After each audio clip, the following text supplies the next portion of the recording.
My name is Sheila Brady. I live on the beautiful south coast near Brighton. And I've been married to my husband, William Brady, or Bill, as everybody knows him, for 53 years, coming up this June. And it's only over the last 4 years, just at the beginning of lockdown, which was rather unfortunate, that Bill was diagnosed officially with Alzheimer's, mixed Alzheimer's. We then, and it was just like a bolt that had hit us, and we really didn't know what was happening, what we were going to do. And as I said, because of lockdown, there was not a lot of support.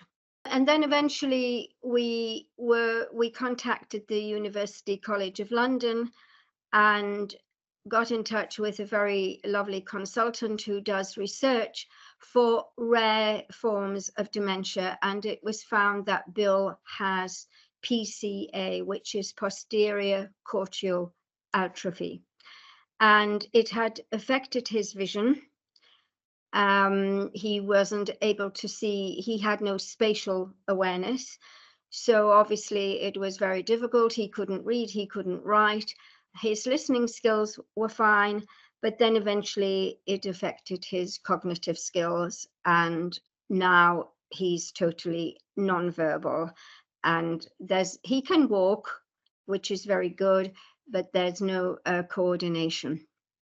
So we've been trying to work through it initially in the beginning to think we'll just live our life as though this wasn't happening, but the reality is it is happening, and we've had to deal with it in our own way.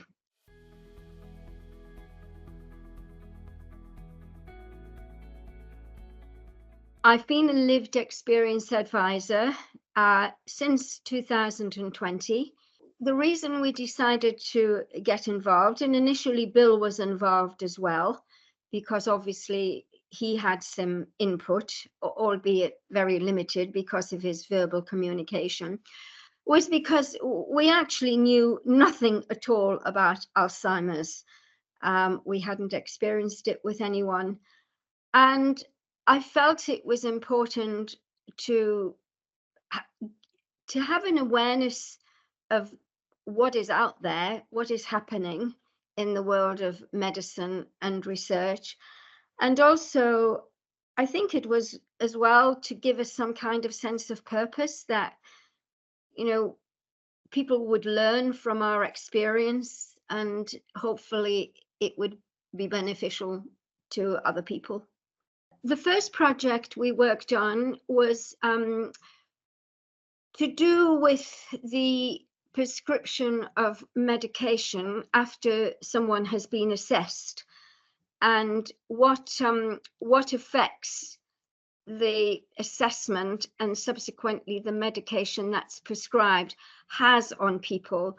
And it was very interesting because we listened to tape recordings which had been which were live, which had been conducted with a doctor and patient, and we analyzed the doctor's approach, how he talked about it to the patient, how the patient basically understood what was happening, and we thought about which was a good way and which was a bad way, and the effect that it had on the person, and not just the person but also the carers or the relatives of that person, because in many cases the person, it just attends the assessment on their own, and they've got nobody to back them up or explain to them what is happening. What worked well was the respect that was given to the lived experience advisors, because I think it was really appreciated and accepted that we were living this on a daily basis, and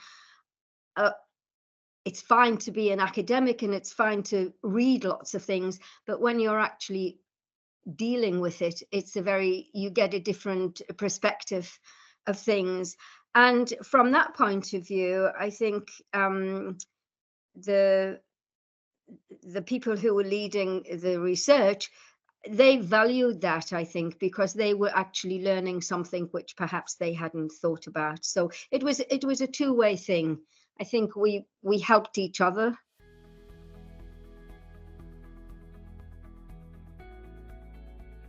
Oh, go for it. Definitely go for it. And don't be put off by the fact that you think, oh, I'm not clever enough, or I don't know enough, or what can I contribute? Because as I said, you can contribute a lot because you're actually living with it, and you're dealing with problems that perhaps other people who are involved in research hadn't even come up with or hadn't even thought about.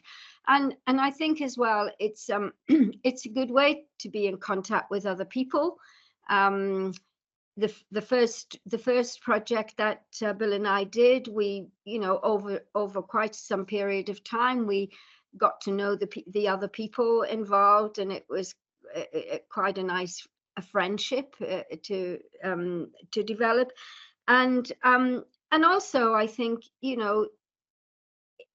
it's beneficial to you, and it's also beneficial to the researchers involved, because whatever input you're giving will be used to help. So it's a good feeling. It's definitely a good feeling that you've made some kind of contribution.